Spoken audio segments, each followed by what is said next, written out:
தோசை 2 நிமிஷம் இரு இரு இரு. இவ்வளவு நேரம் என்னமா பண்ணிட்டு இருந்த? தண்ணி புடிச்சமா லேட் ஆயிடுச்சுமா. அத வரமா வரமா வரமா. எனக்கு பஸ்ஸுக்கு டைம் ஆயிடுச்சுமா. உனக்கு சொன்னாலே புரியாது. நான் எப்படி திட்டுவாங்க தெரியுமா? அதெல்லாம் ஒரு நாளைக்கு தான் ஒண்ணு திட்ட மாட்டாங்க. வர இரு. கல்லு வேற சூடேற மாட்டேங்குது. வர இரு. லேட்டா சாப்பாடு கொடுத்து என் உயிர் எடுக்கிறேன். இந்த இடத்துக்கு பஸ் வெயிட் இருக்கோ.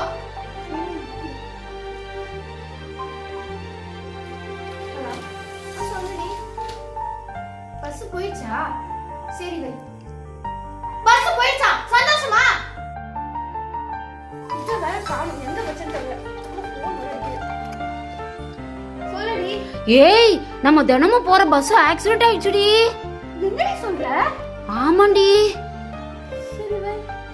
கடவுள் நமக்கு எது செஞ்சாலும் அதுல ஒரு நன்மை இருக்கு போலே. இன்னைக்கு எங்க அம்மா மூலியமா எனக்கு கடவுள் காப்பாத்திருக்காரு. எல்லாம் நன்மைக்கே.